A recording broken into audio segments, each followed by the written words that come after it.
Video आगे बढ़ने से पहले आप मेरा चैनल पर नया आते ये लाल बटन में उसको सब्सक्राइब कर दीजिए। राइट साइड में एक बेल बटन उसको भी दबा दीजिए ताकि जितना वीडियो मैं छोड़ूंगा सबसे पहले तुरंत आपको मिल जाए। तो दोस्तों, रिपेयरिंग इलेक्ट्रॉनिक चैनल पर आप सभी लोग को फिर से बहुत बहुत स्वागत है। दोस्तों, आज मेरा वीडियो का तामिल या तो टाइटल देख के पता चल लीजिएगा आज का टॉपिक क्या है। दोस्तों, मुझसे बहुत ने कमेंट किया है कि ये साउंड का बहुत प्रॉब्लम होता है होम थिएटर पर।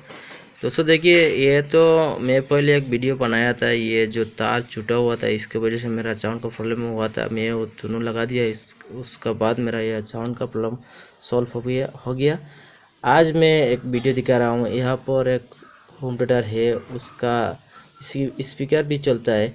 क्या होता है उसमें उसमें उसका जो ऊपर के लिए स्पीकर जो है वो नहीं चलता है। मैं उसको रिपेयरिंग करूँगा। ये जो स्पीकर होता है ये ऊपर देता है, ये नहीं चलता है, क्यों नहीं चलता, मैं उसको रिपेयरिंग करूँगा। मेरे साथ बने रहिए वीडियो। तो ये मैं पावर बिल लगा चेक करूँगा। और मेरा जो बेस का है वो आता ही नहीं आता है। चलो मैं स्विच ऑन कर लेता हूँ। ये देखिए पावर आ गया। अभी पावर थे जो स्पीकर आता है और जो स्पीकर चल रहा है मेरा ये वाला ऊपर का वाला स्पीकर चल रहा है। अभी ये मैंने निकाल देते। अभी जो मेरा ये बेस का जो है ऊपर के लिए जो स्पीकर है वो नहीं चलता है, मैं उसका रिपेयरिंग करूँगा। तो मैं पहले खोल लेते, पहले पावर को बंद करते, उसका बाद में खोल लेते। दोस्तों देखिए, वीडियो काफ़ी लंबा ना हो जाए इसलिए मैं पहले से खुला रख दिया। अभी मैं ओपन कर लेते।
दोस्तों देखिए, मैं स्पीकर भी निकाल दिया ऊपर का जो है। अभी जो मेरा ये यहाँ पर एक 20-30 IC लगा हुआ है, वो मैं चेंज करके देख लेता हूँ प्रॉब्लम सॉल्व होता है कि नहीं।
हेलो दोस्तों, मैंने ये आईसी भी लगा दी। उसके बाद में ये जो तीनों तार लगा हुआ था हमारा ट्रांसफार्मर से 12-0-12 ट्रांसफार्मर लगा हुआ है यहाँ पर 12-0-12 और 12 यहाँ पर लगा हुआ है। 0 ब्लैक कलर वाला है, 0 में लगा दिया।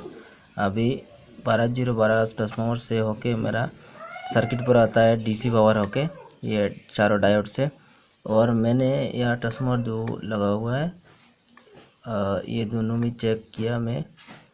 उसके बाद ये मैं 20-30 का एक आईसी ऊपर के लिए वो भी लगा दिया, अच्छे से होल्डिंग किया। उसके बाद मैंने चेक किया यहाँ से कॉर्नर से मैं कंटिन्यू डाल के मल्टीमीटर से मैं चेक किया पावर बराबर में जा ये मेरा ऊपर का केबल में 200 का वोल्टेज आने का है। 200 का वोल्टेज आने से मेरा ये ऊपर का स्पीकर चलेगा। मैं ये सब कुछ चेक किया। उसके बाद मैंने स्पीकर को बाहर निकाल दिया। निकाल के मैं अभी चेक करके दिखा रहा हूँ। अभी मेरा स्पीकर आ गया, मेरा सही हो गया। मैं ये जो 20-30 का आईसी वो चेंज किया इसके लिए। उसका वजह से मेरा ये प्रॉब्लम हो रहा था, साउंड नहीं आ रहा था स्पीकर पे। स्पीकर सही था। अभी मैं ये चेंज किया, उसके बाद भी प्रॉब्लम सॉल्व नहीं हुआ मेरा। मैं ये ट्रांसफार्मर से जो 3 केबल 12-0-12 का के 3 केबल आता है ये मैं अच्छी तरह से होल्डिंग किया। उसका बाद में चेक किया 200 का आसपास वोल्टेज आने का यहाँ पर आ गया मेरा वोल्टेज। उसका बाद मैं इसको स्पीकर को लगा दिया। उसके बाद मेरा स्पीकर आ गया। अभी मैं लगा के चेक करके दिखाऊंगा आपको। दोस्तों देखिए, आपका ऐसा प्रॉब्लम होगा आप भी सॉल्व कर सकते हो दोस्तों। लेकिन देखिए अलग अलग प्रॉब्लम होता है। आपका स्पीकर भी सही रहेगा, ये आईसी भी सही रहेगा, लेकिन इससे जो 12-0-12 ट्रांसफार्मर लगा हुआ था उससे यहाँ पर 200 का ऊपर वोल्टेज जाने का यहाँ पर जो 100 का जो ऊपर का स्पीकर लगा हुआ था यहाँ पर शो करेगा 200 वोल्टेज, तो आपका ये ऊपर चलेगा। दोस्तों देखिए मैं अभी लगाता हूँ।